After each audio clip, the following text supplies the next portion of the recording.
Salam semua. Selalu ada alasan indah kenapa kita bisa ada sampai detik ini.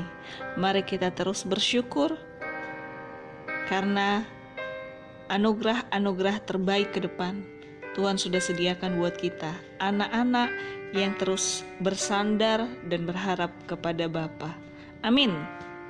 Saat ini saya ingin berbagi berkat lagi dari kebenaran firman Mazmur pasal 15 ayat 1 dulu ya. Mazmur Daud. Tuhan, siapa yang boleh menumpang dalam kemahmu? Siapa yang boleh diam di gunungmu yang kudus? Di sini saya cari dulu pengertiannya melalui Google tentang menumpang. Itu bisa diibaratkan, diartikan naik, misal naik kereta atau kapal dan sebagainya. Misal kalau masih ada tempat yang saya mau menumpang atau ikut nebeng di kendaraan itu dikatakan juga menumpang. Terus bisa juga diartikan menumpang itu turut tinggal atau bermalam di rumah orang. Atau bisa juga menumpang di bonceng, misal di kereta atau motor atau mobil. Bisa juga numpang itu bisa berarti ikut, misal ikut makan, ikut membaca dan sebagainya.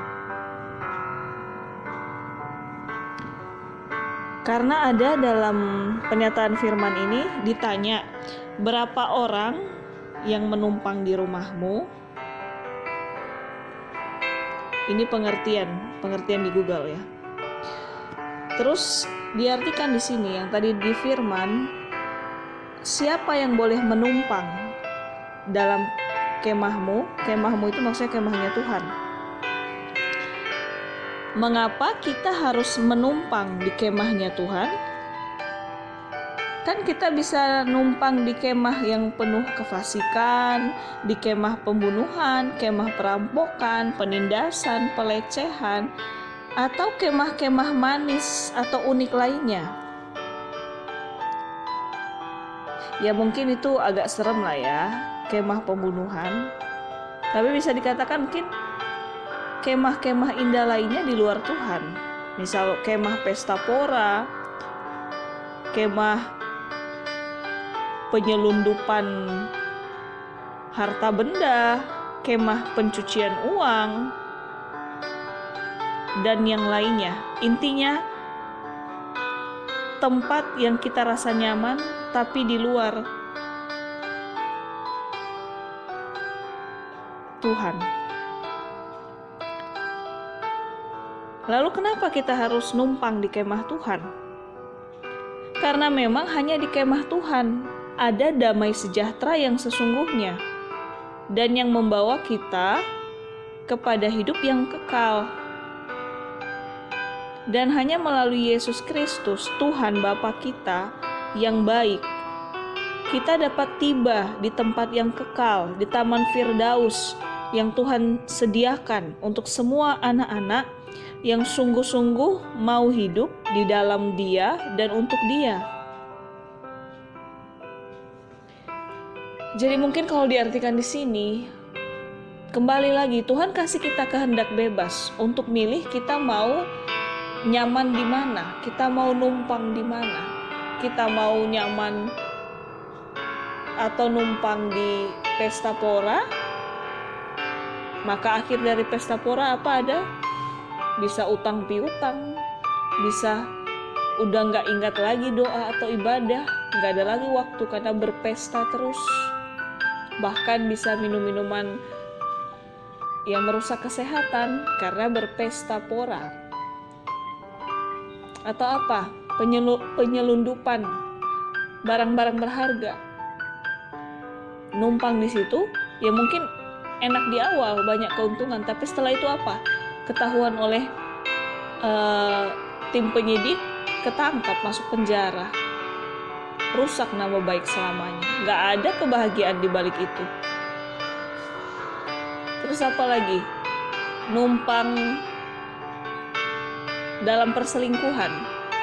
Enak di awal, serasa cuci mata, menikmati yang lain, karena bosan mungkin yang di rumah. Tapi akhirnya apa? Kesehatan bisa terganggu, banyak penyakit menular bisa terjadi. Terus, kalau ketahuan pasangan, bisa ditinggalkan atau diceraikan. Atau sekarang, gampang banget viral masuk media sosial, bisa disebarlah aib keburukan melalui media sosial, rusak juga lah akhirnya nama baik dan harga diri. Gak ada kebahagiaan yang sesungguhnya, damai sejahtera yang sesungguhnya, kehidupan yang sesungguhnya. Ketika kita menumpang, ketika kita merasa nyaman di tempat di mana Tuhan tidak kita hadirkan. Gak mungkin kita hadirkan Tuhan dalam pesta pora, apalagi dalam perselingkuhan. Mana mau Tuhan hadir? Mana mungkin kita ingat Tuhan juga? Mana mungkin kita berdoa dulu sebelum berselingkuh? Enggak kan? Mana mungkin kita berdoa dulu sebelum menggelapkan uang atau merampok atau apalah itu kenikmatan-kenikmatan yang sangat menguntungkan di awal, tapi neraka di akhir. Bukan hanya diri sendiri, orang sekitar dan keturunan merasakan itu cepat atau cepat. Jadi Tuhan sudah kasih clue, marilah kita menumpang di kemahnya Tuhan.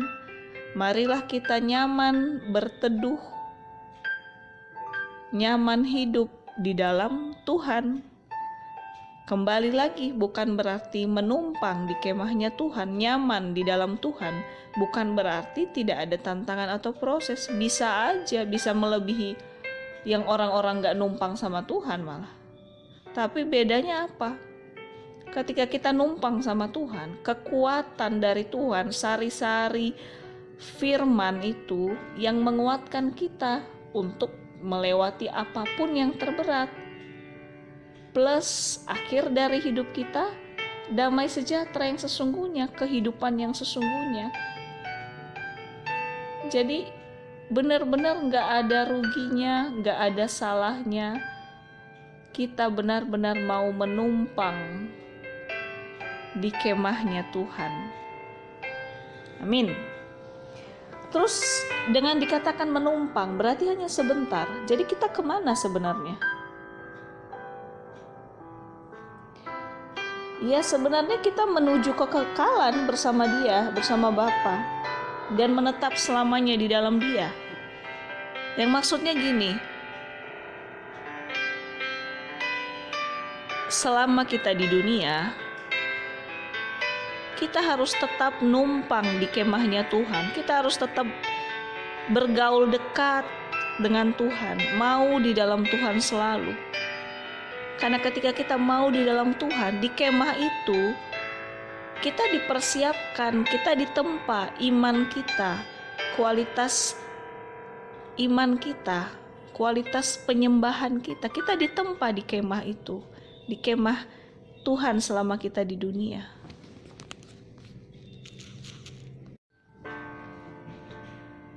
Ibarat ditempa, kita dimurnikan lebih lagi, kita disucikan lebih lagi.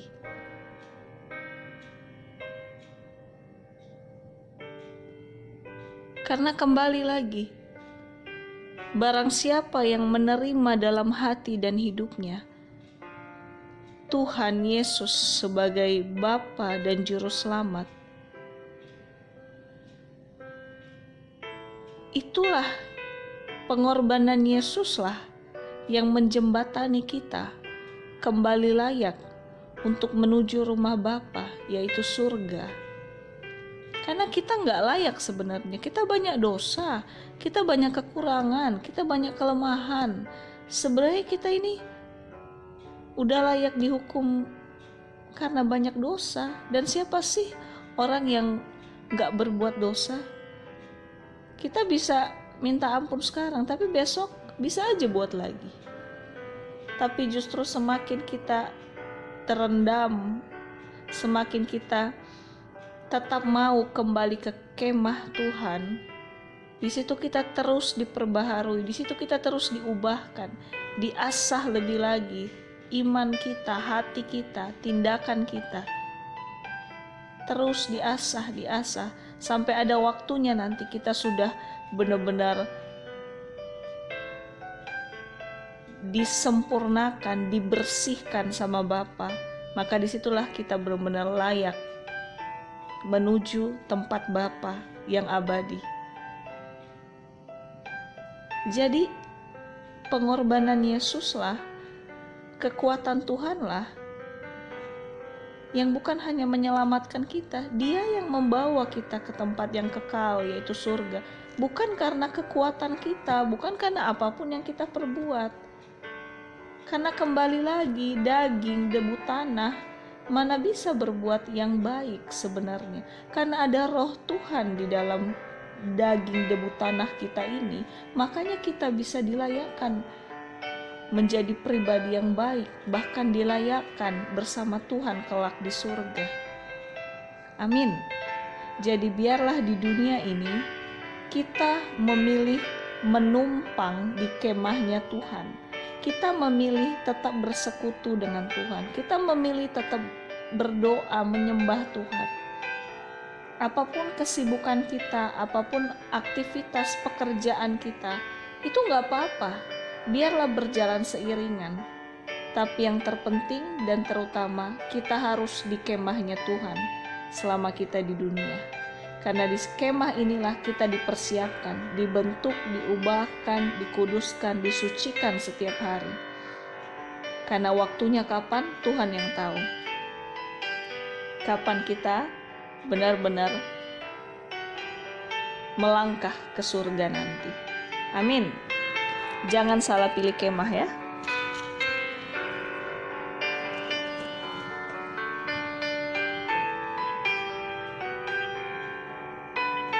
Terus dikatakan di sini, siapa yang boleh diam di gunungmu yang kudus?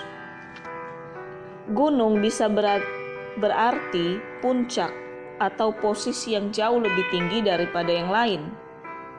Jadi kenapa kita naik ke gunung? Bukan malah turun ke lembah. Karena Tuhan memang selalu ada di posisi tertinggi. Tidak ada yang lebih tinggi dari Tuhan. Karena itu Tuhanlah yang paling tinggi, yang paling berharga di hati, hidup, dan masa depan kita. Jangan malah kita mau turun ke lembah. Jangan malah cari Tuhan di lembah. Maksudnya lembah itu apa? Lembah itu bisa berarti tempat-tempat yang membuat kita tergoda untuk jauh dari Tuhan. Kembali lagi, nyemplung dalam komunitas yang tidak takut akan Tuhan, itu lembah juga. Atau nyemplung dalam kesibukan-kesibukan yang seolah memberikan banyak keuntungan tapi membuat kita lupa Tuhan, itu lembah yang bahaya juga. Jadi jangan kita anggap sesuatu yang enak, sesuatu yang menguntungkan itu selalu tempat terbaik kita. No. Kalau itu membuat kita lupa Tuhan, itu membuat kita tidak menyertakan Tuhan, bahkan itu membuat kita tidak menganggap Tuhan itu penting untuk kita sertakan dalam aktivitas atau di area, di tempat di mana kita ada, yaitu lembah bahaya buat kita. Makanya Tuhan bilang naik ke gunung, jangan turun ke lembah. Naik ke gunung maksudnya apapun aktivitas kita, tetap pandang utama Tuhan yang memberikan kita kekuatan untuk dapat berkarya, untuk dapat bekerja, untuk dapat berhasil dalam pekerjaan, aktivitas atau kesibukan kita. Pandang gunung, naik ke gunung. doa dulu, menyembah dulu sebelum aktivitas yang lainnya. Tapi kalau kita lupa doa, kita nggak mau lagi menyembah, apalagi udah enek baca firman, udah muntah kali ya. Ya itu sama aja, semua aktivitas kita itu lembah kekelaman, lembah yang membuat kita terjebak, semakin jatuh dan jauh dari Tuhan. Padahal Tuhan ciptakan kita menjadi lebih dari pemenang, kan? Jadi jangan mau kita turun ke dalam lembah lagi. Begitu banyak kebenaran yang Tuhan bukakan melalui firman-Nya. Untuk kita tetap harus memilih Tuhan, tetap harus bersandar sama Tuhan. Dan bahkan setiap kita pasti punya kenangan-kenangan di mana Tuhan sudah menyertai kita luar biasa. Minimal melalui nafas hidup kita. Mahal loh oksigen. Kalau kita nggak bisa bernafas dengan baik itu mahal. Bahkan sangat susah dapat oksigen waktu kondisi COVID yang mengerikan. Tapi kalau kita bisa bernafas sampai sekarang dengan cuma-cuma, dengan gampang banget, tanpa perlu keluar duit dan tanpa perlu mikir, hello, nafas kita itu dari Tuhan, nggak mungkin dari iblis. Dan tubuh kita bisa berfungsi dengan masih baik, itu dari Tuhan, bukan dari hal-hal dunia. Karena dunia, si iblis pun gak bisa kasih kita nafas hidup bertambah 1 mili aja. Organ-organ tubuh kita bisa berfungsi dengan baik. Kita bisa buang air besar, kita bisa buang air kecil, kita bisa ngomong, kita masih bisa melihat, otak kita masih bisa muter. Itu bukan dari dunia, itu bukan dari orang tua kita malah. Gak bisa, gak ada yang bisa. Sekalipun sekarang banyak yang menciptakan robot dengan kekuatan-kekuatan teknologi, tetap tidak bisa menyamai ciptaan Tuhan. Tidak akan pernah bisa. Karena gak akan bisa, gak akan ada yang bisa menyaingi tingginya gunung kebesaran Tuhan. Jadi ayo kita diingatkan lagi, mari kita terus naik gunung setiap hari. Mari kita terus menambah gairah kita, menambah takutnya kita akan Tuhan setiap hari, taatnya kita sama Tuhan setiap hari. Kita tambah terus. Itulah maksudnya naik gunung. Tambah terus, tambah jam doa, tambah jam penyembahan, tambah jam baca firman, tambah jam merenungkan firman, tambah kerinduan kita untuk gak bisa hidup tanpa Tuhan. Tambah terus, itu pilihan kita untuk menambah. Ibarat kita mau makan, Tuhan kan kasih kita hikmat. Mau makan apa? Mau makan ayam goreng atau ayam bakar? Mau nambah sambal atau kecap? Tuhan kan kasih kita pilihan. Gak mungkin lagi Tuhan yang ambilin ayam goreng terus ditaruh ke piring kita. Gak mungkin lagi Tuhan yang ambilin kecap ditaruh ke lauk kita. Gak mungkin. Tuhan udah kasih kita kehendak bebas. Tuhan kasih kita pilihan. Begitu juga Tuhan kasih kita pilihan. Kita mau naik ke gunungnya Tuhan atau turun ke lembahnya dunia, ke lembah godaan, ke lembah kematian, ke lembah penyiksaan, yang pada akhirnya pasti tidak ada damai sejahtera yang sesungguhnya. Mungkin hanya kepuasan atau kesenangan sesaat dengan godaan-godaan dari lembah-lembah itu tadi. Tapi di atas gunung Tuhan, mungkin awalnya tidak. Karena Tuhan bukan tipe yang munafik, yang kasih iming-iming ini itu. Tapi Tuhan kasih bukti. Darahnya tercurah buat kita, itu bukti. Dia nggak perlihatkan Pajero depan kita, BMW depan kita, atau emas berlian depan kita supaya kita tergiur. No, Tuhan nggak serendah itu. Justru dunia atau iblis yang rendahan banget, yang menggiurkan kita dengan harta benda yang pada akhirnya juga jadi sampah, gak akan kita bawa juga ke surga. Jadi Tuhan kasih bukti, bukan iming-iming. Jadi ini benar-benar pelajaran buat kita. Apapun iming-iming termanis menurut mata dan hati kita, jangan pernah mau tenggelam di dalam kemanisan iming-iming itu. Tetap prinsip kita, tenggelam di kemahnya Tuhan dan naik di gunungnya Tuhan, titik. Iming-iming apapun yang mungkin membuat kita tertarik atau senang, gak apa-apa, tapi kita jangan terjebak di situ. Sesaat aja kita, wow, ada hal enak di depan kita.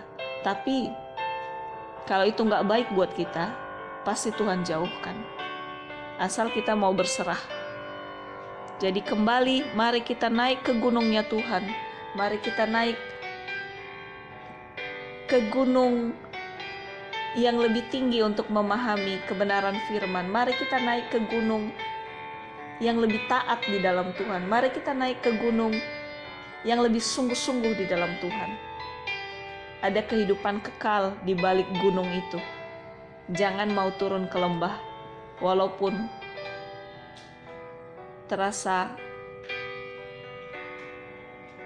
luar biasa iming-imingnya di awal. Tapi kalau di luar Tuhan, itu pasti neraka buat kita. Sekarang dan besok, selamanya. Wow, tolak dalam nama Yesus. Mazmur 15 ayat 2. Yaitu Dia yang berlaku tidak bercela, yang melakukan apa yang adil, dan yang mengatakan kebenaran dengan segenap hatinya. Mazmur 15 ayat 3.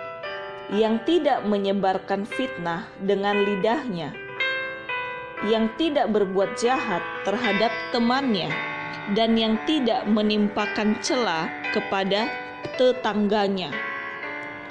Di sini diberikan pengertian, tidak bercela, melakukan yang adil, tidak berbuat jahat, itu sama dengan kita menjaga tindakan tubuh kita, menjaga tindakan kita sebagai manusia dengan tidak mencela, melakukan yang adil, enggak berbuat jahat. Kita menjaga tubuh kita untuk tidak melakukan itu.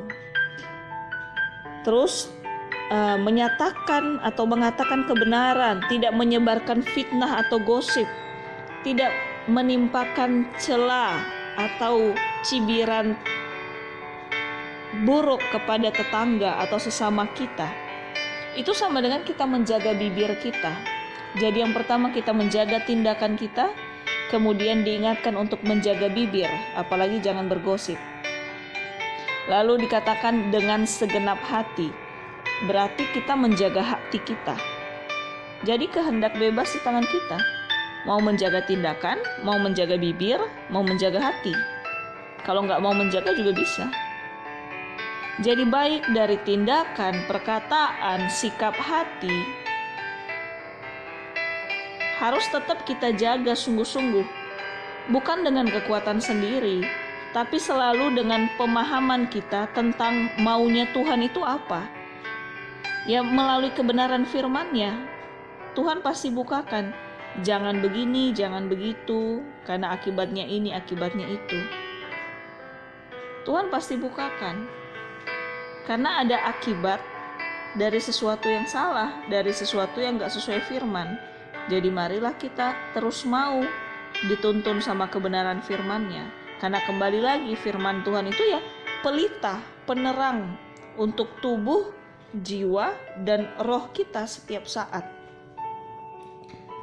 Jadi mari kita menjaga organ tubuh yang Tuhan berikan. Bukan hanya merawatnya supaya tetap langsing, tetap putih, tetap awet muda, merawatnya supaya nggak banyak kerutan atau nggak kendur atau apalah itu. No, yang paling penting adalah menjaga organ, menjaga tubuh fisik kita, yaitu dari menjaga bibir kita, tidak berucap dusta atau menggosip, menjaga pikiran kita, tidak memikirkan yang buruk tentang orang, menjaga mata kita, tidak melihat orang yang mungkin jabatannya atau penghasilannya lebih kurang dari kita, nggak melihat mereka rendah, menjaga telinga kita supaya telinga kita nggak keenakan mendengar gosip atau mendengar hal-hal yang menjelekkan orang,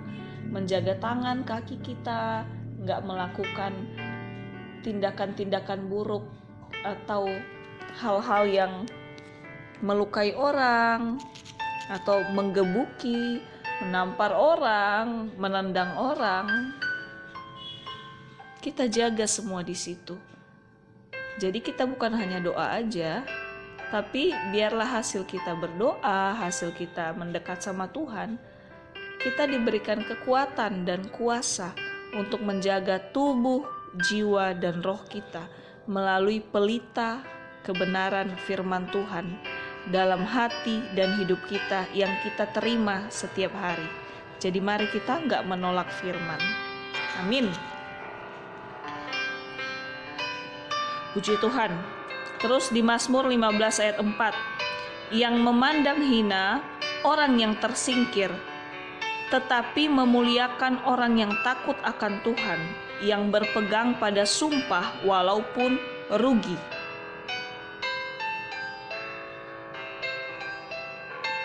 Jadi di sini mari kita ikut mendukung bahkan memotivasi setiap orang untuk taat, untuk ingat sama Tuhan, untuk ingat ibadah, ingat doa, ingat dengar firman, dan tidak mencari-cari kelemahan atau kekurangan anak-anak Tuhan. Ketika pun kita tahu gak ada orang yang sempurna, ketika pun secara logika kita bisa menilai, wah malas doa nih, wah malas ibadah nih, pasti pemahamannya akan firman agak-agak kurang. Ketika pun otak kita bisa mengerti itu, tapi kita gak boleh sama sekali menghakimi orang. Bahkan ketika kita tahu orang itu agak lemah di dalam takut akan Tuhan, mari terus kita ajak, mari terus kita motivasi, mari terus kita dukung, mari terus kita semangati untuk mendekat sama Tuhan. Kita lakukan yang bisa kita lakukan, selebihnya ya kerja dari Roh Kudus sama pilihan orang itu. Jadi jangan kita menjengkali apapun. Apalagi jangan pernah kita merasa karena kita doa, karena kita nyembah, karena kita baca firman, jangan kita merasa kita kudus atau super banget di dalam Tuhan. Enggak, Tuhan yang menilai, bukan kita. Tapi kalau pikiran pun kita bisa menilai, wah agak jauh dari Tuhan orang ini, bukan untuk kita merendahkan atau mencibiri. Kita tolak sikap hati atau pikiran demikian, tapi kita ajak, kita ingatin terus, kita kasih contoh yang nyata melalui diri kita. Selebihnya ya biarlah pekerjaan Roh Kudus, kita lakukan bagian kita. Makanya di sini, tetapi memuliakan orang yang takut akan Tuhan, yang berpegang pada sumpah walaupun rugi. Jadi mungkin bisa aja kita kayak ngabisin waktu, tenaga, pikiran buat terus ngingatin, buat terus mengajak. Tapi itulah spesialnya kita. Kalau kita sudah benar-benar semakin kenal akan Bapa kita. Apa salahnya kita membagi yang baik ketika kita sudah menerima yang baik? Kembali lagi, makanya saya sangat merasa bahagia untuk membagi kebenaran firman yang Tuhan bukakan kepada saya. Karena betapa bahagianya jika kita mengerti sebenarnya hatinya Tuhan itu gimana. Betapa bahagianya, lebih bahagia dari apapun, yakin deh. Jadi salah banget kalau aku nggak bagi itu kebahagiaan tentang kebenaran Tuhan. Jadi jangan pernah hitung-hitungan lah. Wah, nanti kalau aku ajak, kalau aku ingetin, ditolak nggak ya? Dikira sok-sok rohani nggak ya? Jangan hitung-hitungan, terserah setelah itu. Kita lakukan bagian kita. Jangan pernah kita merasa rugi ketika yang kita lakukan adalah sebagian atau menuju setiap saat untuk memuliakan nama Tuhan. Memuliakan nama Tuhan bukan hanya melalui perkataan, tapi ketika kita mengingatkan orang, mengajak orang, kita berbagi hal-hal baik, itu memuliakan nama Tuhan. Jadi jangan pernah menganggap rugi akan apapun yang berhubungan dengan surga, apapun yang berhubungan dengan memuliakan nama Tuhan. Apapun prosesnya, apapun pengorbanan yang seolah-olah kita lakukan, itu bukan pengorbanan. Karena pengorbanan Tuhan lebih besar dari kita. Tapi itu adalah sesuatu anugerah yang kita bisa terima dan kita bagikan. Itu anugerah. Mungkin kalau dunia bilang itu kebanggaan, tapi no, itu anugerah. Anugerah ketika hati kita mau ikut mengajak, anugerah ketika hati kita terbeban mengingatkan, anugerah ketika hati kita mau berbagi tentang Tuhan. Itu anugerah dari Tuhan. Karena bukan karena kekuatan kita, karena sejatinya lagi daging, debu, mana peduli sama sesamanya. Tapi karena roh Tuhan yang ada di hati dan hidup kita, kita aktifkan, maka anugerahnya memampukan kita untuk terus mau berbagi, terus mau mengingatkan, terus mau memotivasi, nggak akan menilai untung rugi. Padahal mungkin kita sibuk di pekerjaan, di aktivitas, ada tantangan yang masih kita hadapi. Tapi kalau kita masih peduli untuk terus mengingatkan sesama kita dan membagi apa yang baik yang kita dapat dari Tuhan, itu anugerah. Itu sikap hati dari Tuhan, bukan dari diri kita pribadi. Karena manusia sejatinya egois, tapi ketika mau dipegang, diatur hati kita sama Tuhan, maka roh keegoisan berubah menjadi hati yang penuh anugerah untuk mau menyebar kasih Tuhan, baik secara langsung maupun gak langsung. Amin. Mazmur 15 ayat 5. Yang tidak meminjamkan uangnya dengan makan riba dan tidak menerima suap melawan orang yang tak bersalah. Siapa yang berlaku demikian tidak akan goyah selama-lamanya. Jadi ini tadi penjelasan sikap-sikap manusia yang benar-benar diharapkan Tuhan supaya nggak goyah sampai akhirnya. Jadi di sini tentang pertama, tidak boleh ambil riba. Kalau dulu saya kira riba itu mengambil keuntungan dari pinjaman. Tapi ternyata di sini riba itu diartikan mengambil denda dari pokok hutang sesuai kesepakatan sebelumnya, alias makin menyiksa orang yang berhutang dengan terus melipat gandakan denda hutang melebihi kesepakatan sebelumnya, makin menyiksa orang yang berhutang atau kekurangan. Jadi mungkin dalam pinjam meminjam, mungkin kalau di bank ya lebih aman lah, ya udah ada aturannya. Tapi mungkin ada juga yang kayak rentenir itu dalam minjam meminjam. Mungkin awalnya ada kesepakatan bunganya segini, karena mungkin tujuan untuk usaha. Tetapi misal orang demikian mengalami sesuatu yang dia nggak bisa bayar tepat waktu, malah niat hati yang buruk melipat gandakan denda itu dengan sangat parah. Misal bunganya 5% dari kesepakatan, sama-sama oke. Tapi ketika dia nggak bisa tepat waktu, dikasihlah bunga 20%, 30%. Diambillah semua harta bendanya dan makin menyiksa orang yang sedang mengalami kesusahan itu. Disitulah Tuhan sangat tidak memberkati sikap demikian. Mengambil denda melebihi pokok hutang kesepakatan. Karena sikap hati demikian adalah sikap hati merampas dan menyiksa, dan jelas itu bukan dari Tuhan. Jadi mungkin dalam keadaan mungkin si peminjam gak bisa bayar tepat waktu, mungkin masih bisa dikasih kelonggaran 1-2 kali, tapi setelah itu mari dibicarakan sama-sama enaknya bagaimana. Tapi jangan malah makin menyiksa orang yang sudah sedang tersiksa. Mintalah hikmat Tuhan bagaimana menyelesaikannya. Jangan hanya karena merasa rugi, utang gak dibayar, kita berubah menjadi pemakan sesama kita. Kayak yang saya ceritakan kemarin. Jangan menjadi monster, jangan menjadi kanibal. Jangan karena logika kita bilang, ini gak banget orang ini, gak bisa tepat janji. Padahal perjanjian seperti ini, gak banget. Terus karena kita merasa kayak dirugikan, berubahlah kita menjadi pemakan sesama kita. Nggak benar juga. Karena nggak ada dalam firman makanlah sesamamu, siksalah sesamamu.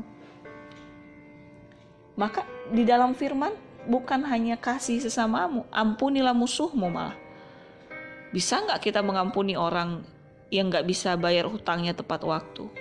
Itu nggak mudah. Tapi itu lagi, kembalilah kita ke gunungnya Tuhan. Minta hikmat Tuhan. Minta hati yang baru sama Tuhan. Tapi jangan mau kita memiliki hati penyiksa atau perampas kebahagiaan orang lain. Jadi marilah kita jauh-jauh dari sikap hati yang penuh riba ya. Karena gak ada berkat di balik itu. Tuhan emang bilang, kita akan menjadi pemberi hutang malah, karena kita diberkati. Amin. Tapi jangan karena kita diberkati, kita bisa memberi hutang kepada orang.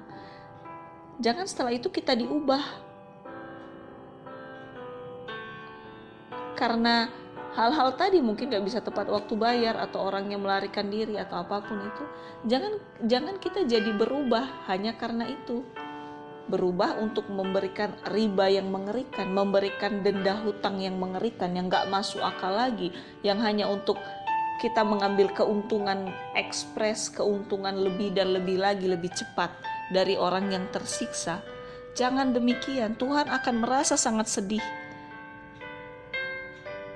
Tuhan akan bilang, waduh, aku memberkati kamu dan kamu bisa membantu orang, malah kok jadi berkat itu kamu ubah menjadi riba, kamu ubah untuk menyiksa orang, untuk menindas orang. Hello, jangan tunggu kita kena cambuk sama Tuhan. Karena itu sama dengan kita menghina, memanipulasi kebenaran firman Tuhan dan berkat dari Tuhan yang sudah Tuhan percayakan sama kita. Ketika kita pun bisa memberi hutang, itu berkat dari Tuhan, karena kita sudah diberkati sama Tuhan. Dan jadi jangan karena berkat itu membuat kita kalap mata untuk mau dapat berkat dan berkat lagi. Kita nggak usah minta mengumpul berkat dari riba, mengumpul kekayaan dari riba. Itu sama dengan mengumpul kematian akhirnya, mengumpul malapetaka akhirnya. Riba itu membawa kita ke dalam malapetaka.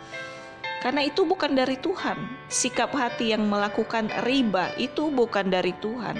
Itu dari iblis. Jadi ketika pun kita mau semakin diberkati, ayo semakin naik ke gunungnya Tuhan. Itu aja intinya. Dan ketika pun kita dapat berkat, ya arahkan berkat itu untuk nama Tuhan dipermuliakan. Oke, untuk diri kita, tapi setelah itu kita jangan lupa perpuluhan, persembahan khusus kalau ada berkat lebih. Tetap berkat-berkat yang Tuhan berikan, yang Tuhan percayakan, itu tetap kita arahkan untuk hormat kemuliaan Tuhan, untuk membuat kita lebih dekat sama Tuhan. Misal kita beli kuota HP, internet, ya biarlah kuota yang kita beli itu untuk banyak kita mendengarkan firman melalui YouTube atau melalui mendengar lagu rohani. Biarlah apapun berkat yang kita terima, kita kembalikan lagi, kita arahkan lagi untuk semakin kita mengenal dan dekat sama Tuhan. Karena pasti akan ada berkat-berkat lebih lagi.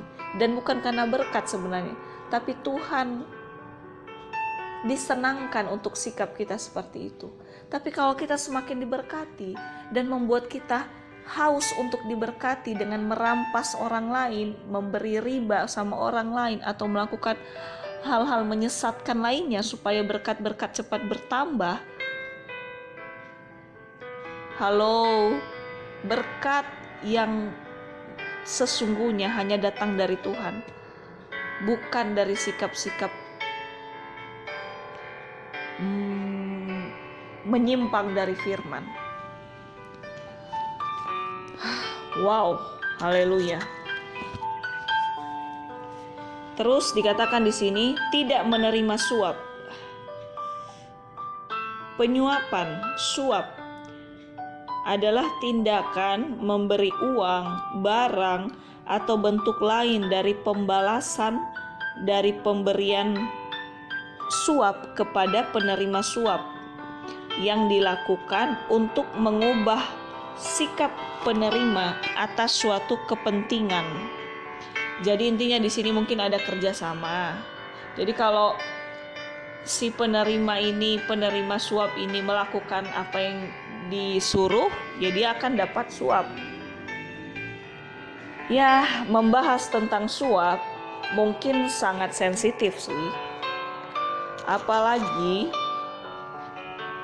kalau kita di dunia kerja, pasti ada hadiah, ada reward, ada keuntungan dari setiap kita berhasil dalam pekerjaan. Tapi mungkin di sini lebih ditekankan kita jangan sampai gelap mata dengan hadiah, dengan penghargaan atau keuntungan dari pekerjaan yang baik, yang berhasil, yang kita lakukan dalam pekerjaan kita. Oke, kita mengikuti aturan di tempat kerja karena kita bekerja di tempat kerja. Nggak mungkin juga kita melawan arus dunia pekerjaan.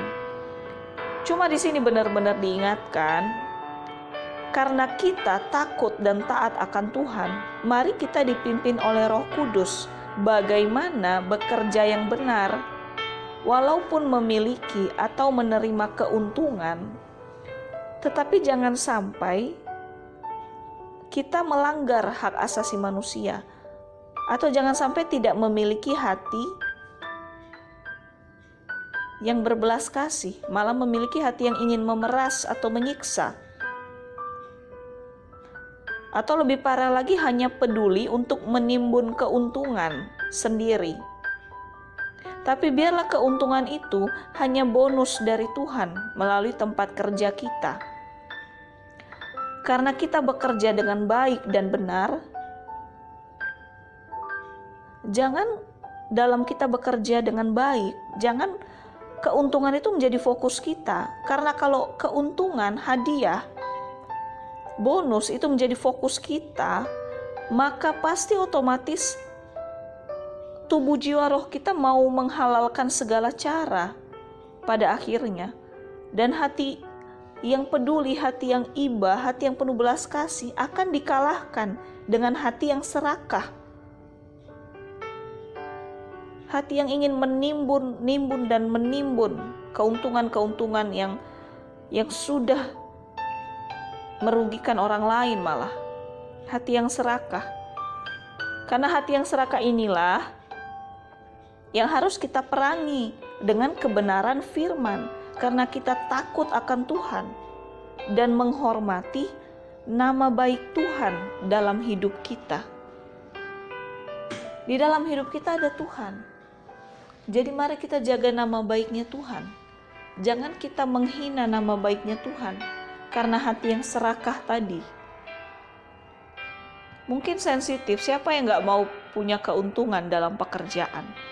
Misal ada kesepakatan, terus ada keuntungan dari itu. Ya itu wajar-wajar aja. Tapi biarlah dari keuntungan itu pun, jangan kita melanggar hak asasi manusia. Jangan kita menyiksa orang untuk keuntungan itu.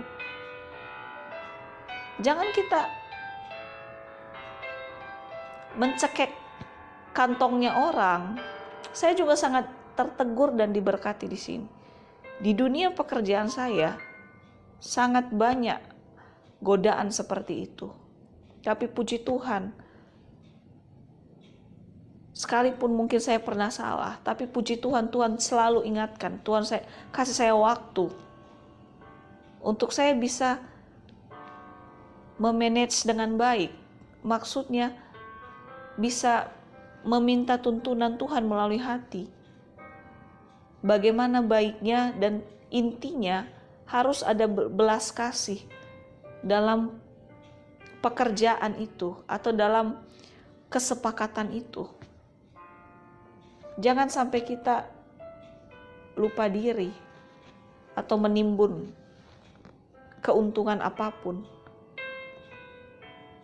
Karena keuntungan, hadiah, berkat yang kita kira kita dapat karena usaha kita sendiri, itu pasti menjerumuskan kita cepat atau cepat. Tapi biarlah ketika kita kerja sungguh-sungguh, kerja dengan baik, kerja dengan penuh hikmat, ketika kita dapat keuntungan, dapat hadiah, biarlah itu alamiah terjadi karena Tuhan yang bukakan pintu buat kita. Sehingga kita mengucap syukur dan mengucap syukur selalu. Dan itu akan berbuah manis. Keuntungan itu akan berbuah manis untuk kita, sekitar kita, dan keturunan kita kelak. Mungkin banyak hal lagi, berbeda-beda orang menghadapi bagaimana godaan dari suap. Tapi mari kita terus ke gunungnya Tuhan. Karena kalau kita lupa naik ke gunungnya Tuhan, lupa untuk merendahkan diri di gunungnya Tuhan, lupa untuk mengaktifkan kebenaran firman perkataan Tuhan dalam keseharian kita, maka begitu banyak hal yang bisa membuat kita masuk ke lembah kekelaman. Begitu banyak hal godaan yang membuat tubuh jiwa roh kita melakukan hal-hal gak baik. Begitu banyak hal yang membuat kita terjebak di dalam dunia suap atau riba atau apapun itulah. Jadi tetap mari kita jaga sama-sama gairah untuk terus di dalam Tuhan. Karena di luar Tuhan sama dengan kita sudah di neraka. Kehancuran dari awal sampai akhir. Walaupun awalnya seperti agak gampang di luar Tuhan karena gak ada batasan firman.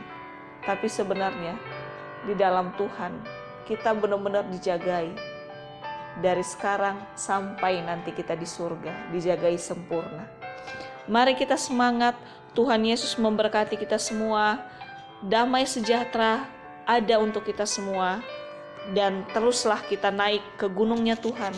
Jangan pernah lelah naik ke gunungnya Tuhan. Haleluya, Tuhan Yesus memberkati. Amin.